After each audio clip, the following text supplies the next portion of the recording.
성전에 올라가는 노래라 이렇게 또 표제가 되어 있습니다. 예배하러 가는 자들이, 또 포로에서 돌아오는 자들이, 포로에서 돌아와 주 앞에 예배하러 나가는 자들이 부르던 노래라 이렇게 이해하시면 좋겠다 그랬습니다. 학자들은 이렇게 이해합니다. 이스라엘 백성들의 극심한 탄압의 모습들이 기록되어 있고 그 대적들을 향한 아주 강력한 저주의 내용들이 기록되어져 있어서 생각하기로는 바벨론 포로 이후에 지은 시가 아닐까 이렇게 생각합니다. 이 시는 크게 두 부분으로 나뉘어지는데요. 1절에서 4절까지는 성도가 당했던 고난, 그 어려움들과 하나님의 지켜주시는 내용들을 기록하고 있고, 5절에서부터 8절까지는 아주 강력한 저주의 내용들이 기록되어 있습니다. 이 저주라 그러면 예수 믿는 자에게서 나오지 말아야 될 말 같은데, 어떤 내용들을 누구에게 저주하는가 하는 모습들을 한번 좀 보십시다. 오늘 시를 좀 읽으면 이렇게 기록되어 있습니다. 마치 어떤 한 사람이 자기의 개인적인 경험을 가지고 쓴 시처럼 이렇게 기록되어 있습니다. 그래서 보면 내가 이렇게 표현하죠. 내가 어릴 때부터 이렇게 표현하잖아요. 그러니까 어떤 사람이 어렸을 때부터의 경험이구나 이렇게 이해할 수 있는데, 또 한편으로 보면 많은 사람 학자들은 어디에도 무게를 실은가 하면 이스라엘이라는 하나님의 선민 백성을 마치 한 사람인 것처럼 의인화해서, 사람인 것처럼 표현해서 그렇게 쓰고 있다 그렇게 이해합니다. 왜냐하면 5절에 있는 대적에 대한 내용 때문에 그래요. 5절에 보면 시온을 미워하는 자들은, 그래서 시온 그러면 한 개인이기보다 하나님의 백성들을 말하는 것이니까요. 그래서 이게 한 사람의 개인적인 경험처럼 쓰였지만 그러나 민족의 이야기구나 이렇게 또 이해할 수 있습니다. 예레미야 선지자가 이스라엘 백성들이 늘 말씀을 듣지 않고 패역하게 살아가는 모습을 가지고 이야기할 때 이렇게 말한 적이 있습니다. 너희가 하나님의 말씀을 듣지 않는 것이 어려서부터 습관이라 이렇게 말해요. 그죠? 그래서 이스라엘 백성들이 하나님의 말씀을 들으려 하지 않고 그 말씀에 귀를 닫고 자기 마음대로 살아가고 자기 뜻대로 신앙인 척하며 살아가는 그 모습을 보면서 그 백성을 향하여 하나님 말씀을 전할 때 어려서부터 하나님의 말씀 듣지 않는 것이 습관이라고 그렇게 말합니다. 그런데 그냥 이 어려서부터는 너희가 어린아이였을 때부터를 얘기하는 게 아니라 이스라엘 백성과 관계에서 그것이 오래됐다는 거예요. 시간들 속에서, 그죠? 그 옛날부터 오래됐다는 겁니다. 그 아주 어렸다 그렇게 표현하면 이스라엘이라는 나라와 관계에서는 아마 가나안 땅에 들어갈 때부터라 그렇게 볼까요? 아니면 애굽에서 민족을 이루었을 때라고 볼까요? 하여간 이스라엘 백성을 사람으로 이렇게 표현했을 때 어려서부터 이런 표현들을 썼단 말이지요. 그래서 오늘 우리가 이제 129편을 읽을 때에 이 시를 그냥 어떤 한 사람이 우리 다윗의 시처럼 그렇게 경험한 내용들을 쓰고 그 내용들을 온 이스라엘 백성들이 나의 하나님으로 고백해서 고백하는구나 이러한 각도보다는 좀 다른 관점에서 이스라엘이라는 민족, 하나님의 선택된 민족을, 성도를 한 사람에 비유해 가지고 이야기하고 있다 하는 내용들을 조금 이제 기억하면서 이야기를 좀 생각해 보면 좋겠습니다. 제가 설교하는 게 지금 어렵나요? 이해하기가 힘드신가요? 아니죠? 이해하기가 괜찮지요? 네, 그러면 이제 그런 이해를 가지고 오늘 말씀들을 생각해 보십시다. 자, 오늘 이제 성경에 보면 뭐라고 표현하냐면 선민, 그러니까 성도라 그렇게 표현할게요. 그 성도가요, 오랜 세월 동안 얼마나 힘든 삶을 살았는지를 반복해서 이렇게 표현합니다. 1절에 보시면 이스라엘은 이제 말하기를 그들이 내가 어릴 때부터 여러 번 나를 괴롭혔도다 이렇게 표현해요. 내가 어릴 때부터 여러 번 나를 괴롭혔도다. 그리고 그 말을 두 번 반복합니다. 2절에도 또 있지요.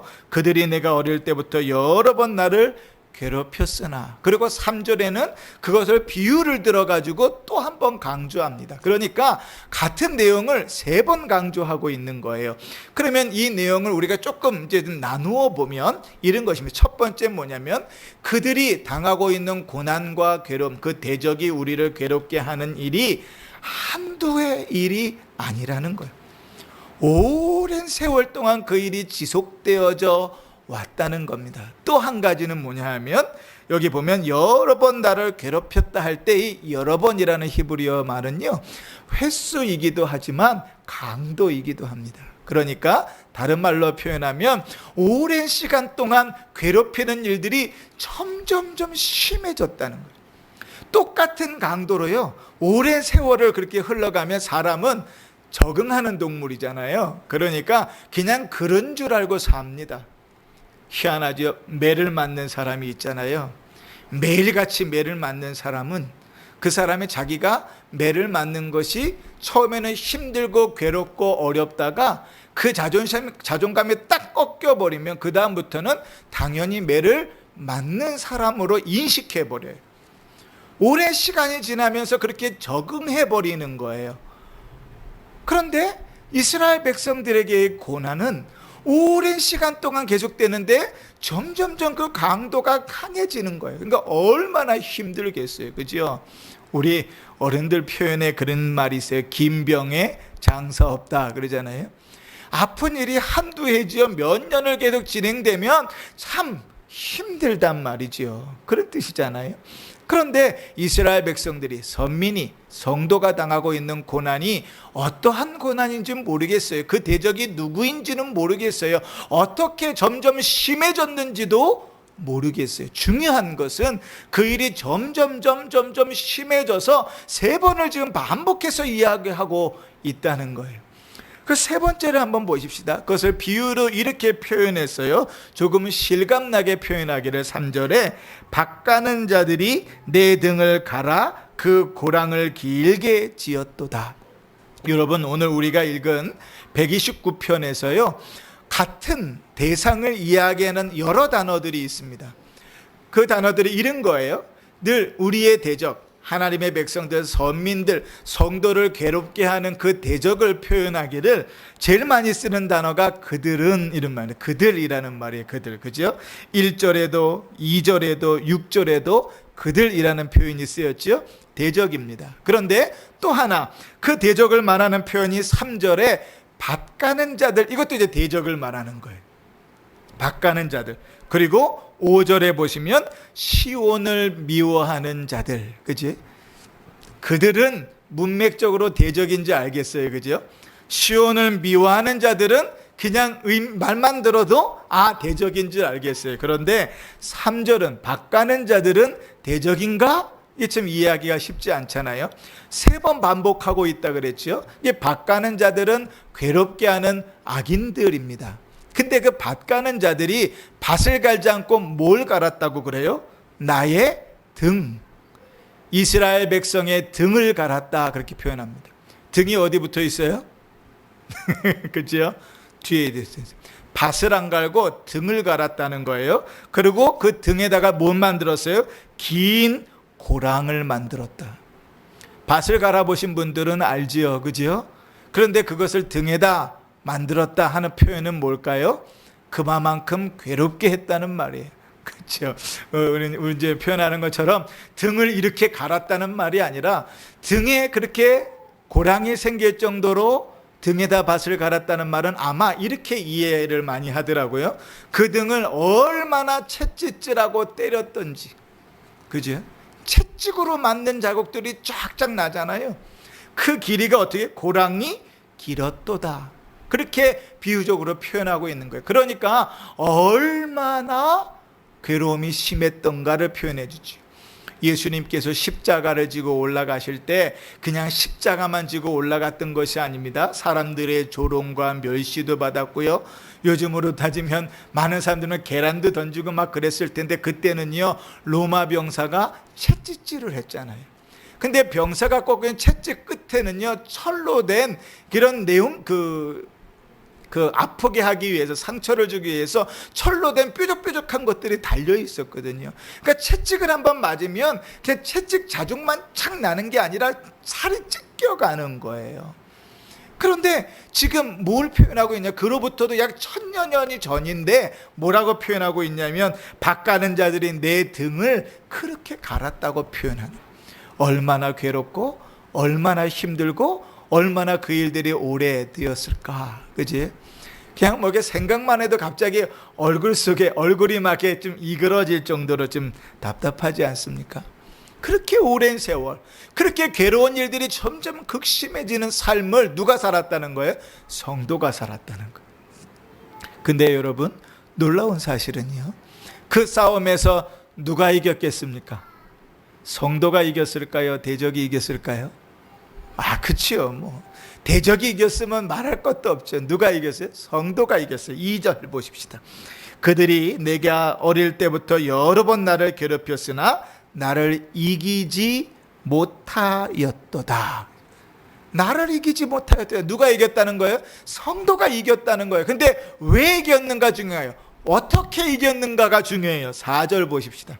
여호와께서는 의로우사 악인들의 줄을 끊으셨도다. 악인들의 줄을 끊어버렸다고 말은, 이 줄을 끊어버렸다는 말은 우리는 이제 이해하기가 쉽잖아요. 가위로 싹둑 잘라버렸다는 말이잖아요. 그죠? 근데 성경에서 이 히브리어가 쓰일 때는 어떤 데 많이 쓰였냐면, 예전에 사사의 시대에 강간당한 제사장의 그 첩이 있잖아요. 어떻게 했죠? 사지를 다 잘라가지고 이스라엘 각지에 보냈어요. 그때 사지를 다 토막내어 자랐다 할 때 이 표현을 쓰는 거예요.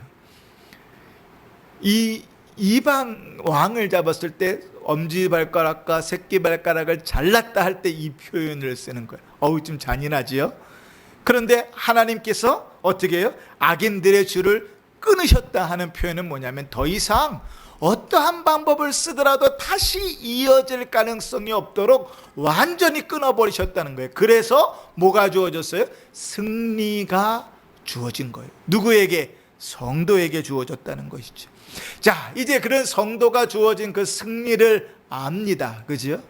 그러니까 이제 대적을 만나도 이제는 어려울 수는 있고 괴로울 수는 있어도 자신감은 있잖아요. 그래서 그 대적들을 향하여 이렇게 경고하면서 저주하는 겁니다. 5절 말씀부터 첫 번째 저주의 내용이 뭐냐면, 무릇 시온을 미워하는 자들은 수치를 당하여 물러갈지어다. 수치를 당할지어다, 이렇게 표현합니다. 수치를 당한다는 말이 뭘까요? 그냥 창피를 당한다, 이런 말일까요? 근데 우리나라 만약에 수치를 당한다, 창피를 당한다, 수치수 없다, 그거는 좀 이렇게 강한 어조로 있지는 않잖아요. 근데 이제 히브리어 말에서 이 수치를 당한다는 말은 그 내용이 같이 담겨져 있는데, 어떤 내용이냐면 이런 거예요. 대적이 열심히 노력했는데 그 노력이 실패하고 좌절한 다음에 도망가는 모습을 이렇게 표현한 거예요. 수치를 당했다. 하나님께서 그 대적을 수치를 당하게 할 것이라 하는 표현들은 그런 표현이에요. 그들의 지혜로 열심을 다했는데 그 열심을 다한 노력과 힘을 다 무력하게 만들고 그들을 패배하게 만들어서 도망가게 할 때 수치를 당했다. 또 하나, 이 수치를 당했다는 표현이 이럴 때도 쓰입니다. 전혀 다른 상황인데요. 이런 거예요. 농부가 열심히 밭을 갑니다. 열심히 밭을 갈아서 이제 곡식을 거둬야 되는데 비가 하나도 오질 않아요. 그래갖고 열심히 밭을 갈았는데 얻을 수 있는 곡식이 하나도 없는 겁니다. 그렇게 낭패를 보았을 때에 하는 표현이 이 수치를 당하다 하는 표현. 하나님께서 비를 내리지 않으셔서 열매를 거둘 수 없었던 거예요. 어떠한 경우든지 공통점이 있습니다. 그게 뭔가요? 열심을 다했는데, 대적이 힘을 다했는데 하나님께서 그것을 숲으로 돌아가게 만들어버렸다는 거예요. 지금 뭐라고 저주하는 겁니까? 하나님께서 너희가 어떠한 열심을 당하고 어떠한 힘을 다하고 어떠한 노력을 다할지라도 그것이 물거품이 되게 하시기를 원한다라고 저주하고 있는 거예요. 두 번째 저주의 내용은 이제 6절입니다. 그들은 지붕의 풀과 같을지어다. 풀. 우리 꽃들은 이제 꽃 좋아하죠. 저도 이제 나이가 좀 먹긴 하는가 봐요. 이제 길거리를 운동하면 지나가다가 이렇게 꽃이 하나 펴 있으면 이제는 좀 이뻐요. 거의 나도 모르게 이게 카메라를 들고 사진을 찍으려고 하는 제 모습을 봐요. 그래서 나도 이제 나이를 먹는가. 옛날엔 관심이 없었거든요. 그런 게. 하늘은 관심이 있었고 멋있는 길은 관심이 있었는데 꽃에는 관심이 없었는데 우리가 권사님들을 제가 닮아가는가 봐요. 이제 꽃의 아름다움을 보기 시작했어요. 풀은 그런 아름다움을 표현하는 말은 아닙니다. 여기서 지붕 위에 풀과 같을지어다 하는 말을 조금 쉽게 이해하려면 예수님께서 씨 뿌리는 자의 비유를 하실 때에 돌밭에 뿌린 씨앗의 비유를 이해하시면 쉽습니다. 예수님께서 말씀을 뿌리신다 그랬어요. 하나님이 설교하시는데 말씀을 뿌리시는데 그 말씀의 씨앗이 떨어졌는데 돌짝밭에 떨어졌어요. 그 돌짝밭에 떨어진 밭은 어떻게 된다 그랬죠? 이제 떨어져서 좀 습기가 있으니까 뿌리를 좀 내리려고 그러고 좀 자라려고 그러는데 해가 내리쬐면 뿌리가 깊게 내리지 못해서 죽어버린다 그랬죠. 그러니까 열매 맺지 못하는 꽃 씨앗이 돼버리는 겁니다. 마찬가지예요. 여러분 지붕 위에요. 지붕 위에 꽃이 폈다고 풀이 핀다고 한번 생각해 보십시다. 요즘 잡초들은 콘크리트도 뚫고 피더만요. 그죠? 지붕 위에 잡초가 폈습니다. 습기가 좀 있어서 좀 새싹이 돋아나고 좀 자라나고 피기 시작하는데 지붕 위니까 뿌리를 내릴 수 있어요, 없어요? 뿌리를 내릴 수가 없어요. 그러니까 제대로 펴보지도 못하고 없어져 버리는 겁니다. 그래서 6절에 이렇게 표현하는 거예요. 그것은 자라기 전에 마르는 것이라. 그치? 자라기 전에 마르는 것이라. 여러분 심는 자들이 거둘 때 열매가 있어야 기쁨으로 거둡니다. 그죠? 우리 시편 읽으면서 지금 인상 깊게 기억나는 말씀이 그거잖아요. 눈물로 씨를 뿌리는 자는 기쁨으로 단을 거둘 것이다. 거두는 자는요 기쁨으로 그 온전한 열매를 거두는 그 기쁨이 있어요. 그런데 오늘 7절을 보세요. 이런 것은 베는 자의 손과 묶는 자의 품. 그러니까 베는 자와 묶는 자라는 것은 추수꾼입니다. 추수, 이제 벼나 곡식들을 추수해 보신 자들은 알지요, 그죠? 이렇게 베는 사람이 있고 또 그 단을 또 묶는 사람이 있어요. 요즘은 다 기계로 다 한 번에 알아서 하지만 옛날에는 인력이 다 했잖아요. 그 전체를 묶어서 그냥 우리 추수꾼이라고 해봅시다. 그 추수꾼의 마음에 어떠세요? 차지 않는다. 마음에 들지 않는다는 거예요. 왜요? 제대로 자라지도 못했고 열매도 맺지 않으니 마음에 들 리가 없는 거지요. 그러니까 그 악인들은 뭐라고 표현하는 거예요? 주인의 추수꾼의 마음에 들지 않는 곧 시들어버리는 것들이라 이렇게 표현하는 거예요. 그래서 오늘 지붕 위의 풀과 같을지어다 하는 말은 참 아름다운 말 같지만 대단히 심한 저주의 말입니다. 세 번째는 8절인데요. 8절 말씀은 먼저 제 말을 좀 들어보세요. 8절 말씀은 이런 거예요. 내용이 어떤 내용인가 하면 누구에게도 인정받지 못하고 외면당한다는 거예요. 여러분 우리가 이제 한 다다음 주 정도 말씀을 나누겠지만 아브라함이 이제 네게부 지역에서 이제 살아가잖아요. 거기서 아비멜렉을 만나는데요. 나중에 아비멜렉이 아브라함을 찾아와서 이렇게 인사를 합니다. 창세기 21장 22절에 보면 그때에 아비멜렉과 그 군대 장관 비골이 아브라함에게 말하여 이르되 내가 무슨 일을 하든지 하나님이 너와 함께 계시도다. 이방인의 입에서 하나님을 찬양하는 말이 나옵니다. 내가 어디를 가든지 무슨 일을 하든지 하나님이 너와 함께 하신다. 축복이면서 인사합니다. 그죠? 그런데 지금 이제 대적이 당하는 일을 8절에 이렇게 지나가는 자들도 할 때 이 지나가는 자들이라는 말은 여행객 혹은 이방인들을 말합니다. 그들이 지나가다가 사람들을 만나요. 만나면 이스라엘 사람들은 보통 어떻게 인사하냐면 샬롬 이렇게 인사합니다. 평안하십니까? 평안하십시오. 이렇게 샬롬 이렇게 인사하거든요. 그런데 오늘 이 이방인들이 이렇게 보통 인사할 것이라고 축복할 것이라고 생각하는 거예요. 여호와의 복이 너희에게 있을지어다. 우리 여호와의 이름으로 너희를 축복한다.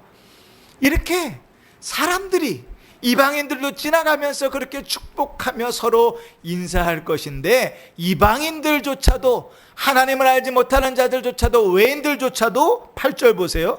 지나가는 자들도 맨 마지막 하지 아니하리라. 하지 아니하느리라. 아멘. 뭐 하지 않아요? 인사하지 않고 축복하지 않는다고. 그 대적을 외면해버린다고 말씀하고 있는 심각한 저주지요. 우리 자녀들을 키우면서 우리 자녀들을 위하여 기도할 때 학교 가면 절대로 친구들 사귀지 말고 친구들이 왕따 시켜라 이렇게 기도하는 부모가 있습니까? 손녀들을 위해서, 손주들을 위해서 기도할 때, 야, 너네는 학교에 가거나 유치원에 가면은 절대로 친구들한테 외면당하면서 혼자 잘 살고 잘 먹고 잘하라 그렇게 기도하는 부모가 있습니까? 없어요. 그런 사람은. 많이 우리가 기도하는 것 중에 우리가 뭐라고 기도해요? 하나님, 이 아이에게 만남의 복을 주십시오. 그죠? 필요한 자들을 만나고 주위의 사람들을 만나고 필요한 스승을 만나고 필요한 친구들을 만나는 그 은혜와 복 가운데 살아가도록 우리는 기도하잖아요. 어느 곳에 가든지 그 만남 속에서 어우러지도록 기도하잖아요. 그러면 반대는 저주는 뭐죠? 오늘 이런 말씀이죠. 어디를 가든지 누구도 그들을 외면하고 누구도 그들에게 인사하지 않고 형식적으로라도 그들에게 축복하지 않도록 한다. 여러분, 축복한다고 다 그 축복이 되는 것 아닙니다. 그렇죠? 그러니 여러분 열심히 축복하십시오. 예수님께서요, 마태복음 10장에 보면 이제 제자들을 전도하러 내보내시면서요, 어느 마을에 들어가든지 그 집에 들어가면 기도하고 축복하라고, 복을 빌라고 가르치셨어요. 그러면서 이렇게 말을 덧붙이십니다. 그 집이 그 복을 받을 만하면 너희가 빌은 그 복이 그 집에 임할 것이다. 할렐루야. 아멘. 아멘. 그런데 반대로 받을 만하지 않으면 너희는 신발에 흙을 털고 나오라 그랬어요. 그 복이 다시 어디로? 너희에게로 돌아올 것이라 그랬어요. 축복한다고 다 그 축복이 주어지는 게 아니에요. 그러니 여러분 아끼지 마세요. 성도의 입에서는요, 아유, 저 사람은 왜 신앙생활을 저렇게 해? 저 사람은 왜 기도를 저렇게 해? 저 사람은 예배를 왜 저렇게 드려? 저 사람은 옷을 왜 저렇게 입고 다녀? 그렇게 비방하지 마세요. 그럴 이유가 없어요. 늘 뭐예요? 빈말로라도 여러분 복을 비세요. 하나님 앞에 하나님의 이름으로 축복하세요. 받을 만하지 않으면 그것은 여러분에게 돌아온다고 주님 말씀하시잖아요. 그러니 여러분 입을 열어서 오히려 축복하세요. 우리에게 악을 행하는 자를 오히려 선대하세요. 우리에게 심하게 하는 자들에게 오히려 악을 선으로 갚으세요. 하나님께서 그렇게 일하세요. 여러분, 우리가 축복한다고요 그 복이 그대로 다 임하는 것도 아니에요. 그런데 오늘 뭐라고 저져요? 그 복 자체도, 축복 자체도 하지 않고 아무도 그것을 받지 않도록 저주하는 거예요. 심하지요? 왜 그렇습니까? 그들이 시온을 미워하는 대적이기 때문에 그렇습니다. 하나님의 백성을, 단순히 성도를 미워하는 것만이 아니라 그것은 곧 누구를 미워하는 거예요? 하나님 그분을 미워하는 것이기 때문에 그래요. 예수님께서 그렇게 말씀하셨어요. 너희가 세상이 너희를 미워하면 그것은 너희를 미워하는 것이 아니라 나를 미워하는 것이라고 그랬어요. 여러분, 성도의 삶이라는 것은요, 늘 괴롭고 힘든 삶들이에요. 그렇게 믿음으로 살아가는 거잖아요. 오늘 말씀 가운데서 우리 세 가지만 좀 적용을 세우면서 좀 깊이 생각해 봤으면 좋겠어요. 첫 번째는 무엇인가 하면 성도의 삶에서는 반드시 인내가 필요합니다. 여러분, 믿음은요 늘 인내와 짝하여 다닙니다. 믿음의 단짝은 인내입니다. 그 믿음에는 늘 인내가 필요해요. 왜냐하면요 성도의 삶은 반드시 고난이 있거든요. 예수님께서 요한복음 15장에 이렇게 말씀하셨어요. 너희가 세상에 속하였으면 세상이 자기의 것을 사랑할 것이나 너희는 세상에 속한 자가 아니요 도리어 내가 너희를 세상에서 택하였기 때문에 세상이 너희를 미워하느니라. 성도는요, 미움받는 자예요. 세상으로부터 미움받는 자예요. 디모데후서 3장 12절에 무릇 그리스도 예수 안에서 경건하게 살고자 하는 자는 박해를 받으리라, 이렇게 말씀하셨어요. 예수 믿는 일이 그렇게 쉽지 않습니다. 신실하게 믿음을 잘 지키며 살아가려는 그 길은 쉬운 일이 아닙니다. 그러니 예수 믿는 자들이 어려움을 당하는 것은 당연한 일이에요. 그 당연한 일들을 감당하면서 오히려 욥은요, 그것을 적극적으로 감당하라 그럽니다. 왜요? 하나님이 나를 단련하시는 시간이니까요. 하나님이 나를 정금같이 순금같이 나오게 하시는, 나를 단련하시는 시간이니까 그것을 적극적으로 기도하면서 하나님 앞에서 받으라고 말합니다. 근데 그 일이 쉽나요? 쉽지 않아요. 어렵습니다. 고난 앞에서 늘 피하고 싶은 것이 사람입니다. 그러나 여러분, 성도는요, 그 모든 성도의 삶 속에서 끝까지 인내하는 자입니다. 우리의 믿음은 그렇게 지켜지는 겁니다. 우리의 믿음은 그렇게 하나님 앞에 사라지는 겁니다. 인내함으로 그 일들을 잘 감당하는 것이에요. 그래서요, 히브리서에 보면 바울은 그러한 성도의 삶을 경주에 비유했어요. 그래서 이렇게 표현합니다. 히브리서 12장 1절에 이러므로 우리에게 구름같이 둘러싼 허다한 증인들이 있으니 모든 무거운 것과 얽매이기 쉬운 죄를 벗어버리고 인내로서 우리 앞에 당한 경주를 하며, 인내로 우리의 믿음의 길들을 걸어가는 거예요. 아마도 요즘 이제 올림픽을 하고 있으니까요. 이 그리스 아테네 지역에서는 이 운동 경기들이 많았잖아요. 올림픽이 거기서부터 시작되기도 했고요. 그러다 보니까 바울도요, 이 성도의 그런 삶을요, 성도의 삶을 경기에 비유한 적이 많습니다. 그죠?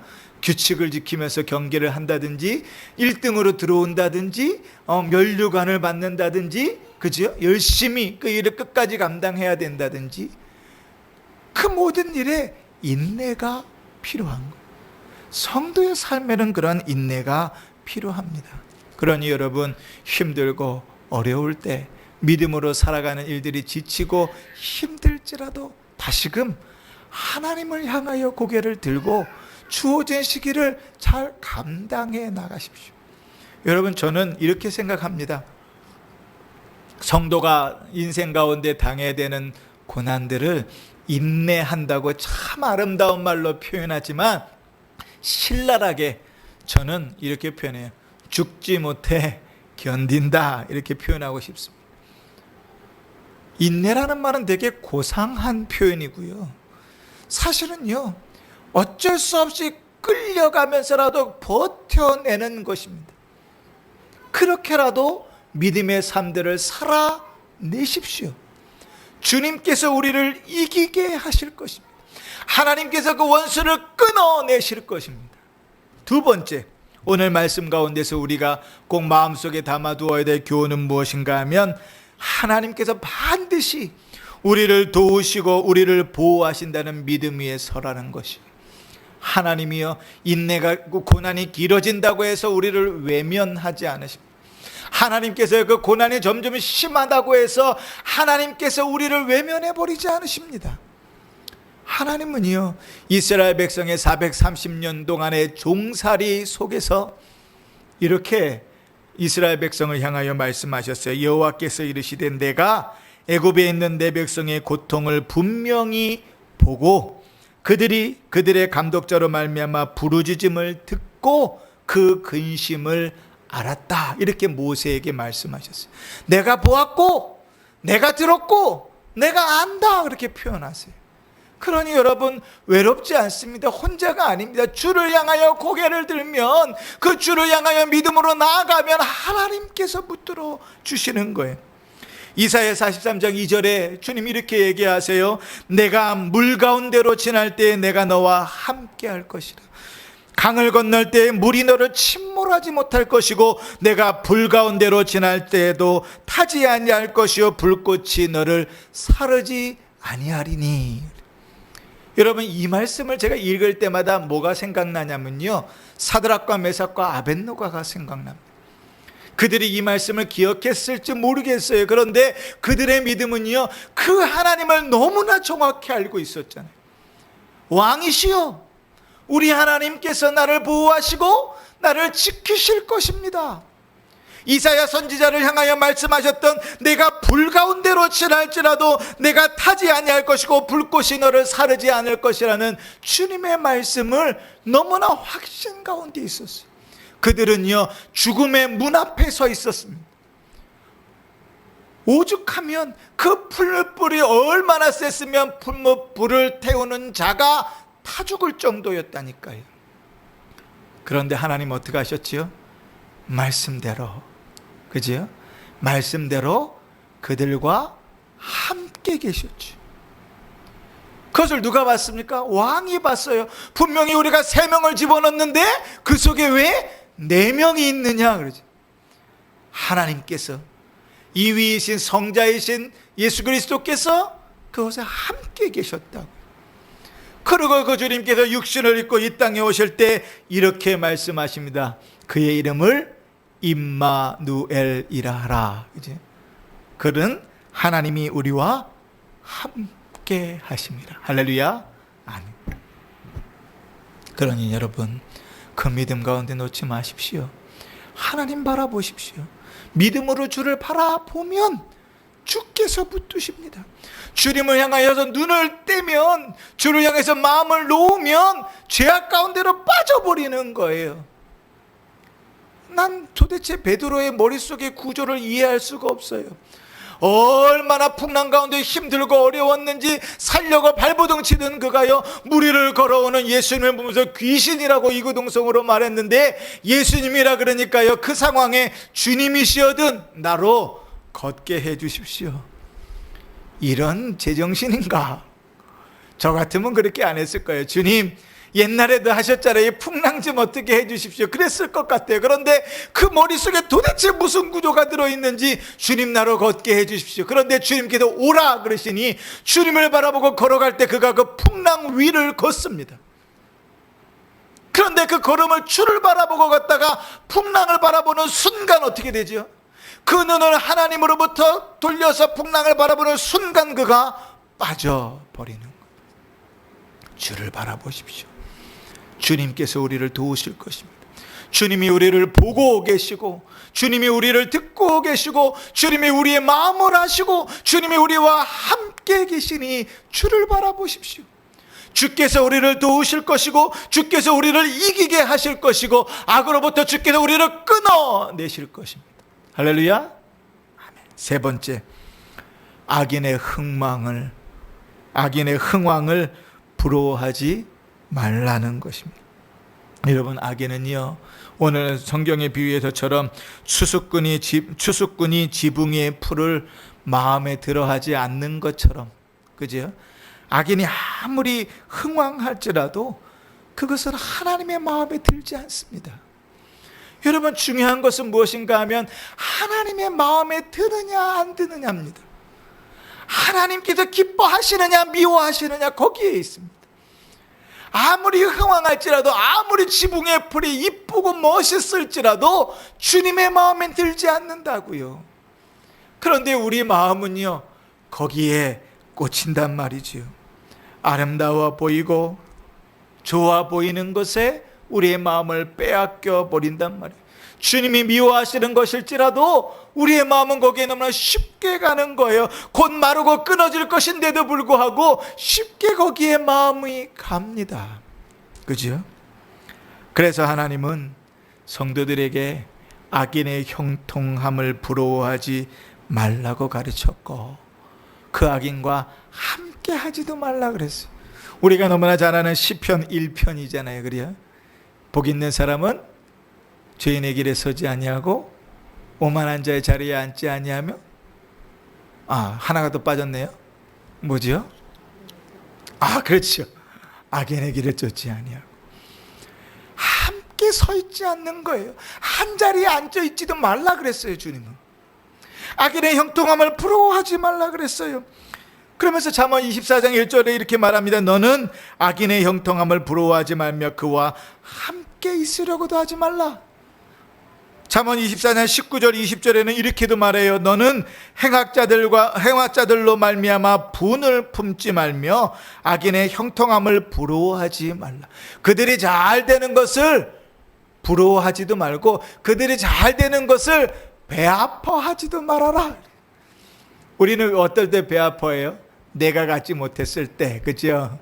그래서 우리나라 속담에 사촌이 땅을 사면 배가 아프다 그러잖아요. 왜 그렇게 주님 말씀하셨냐면 잠언 24장 20절에 대저 행악자는 장래가 없겠고 악인의 등불은 꺼지리라. 아멘. 이렇게 말씀하셨거든.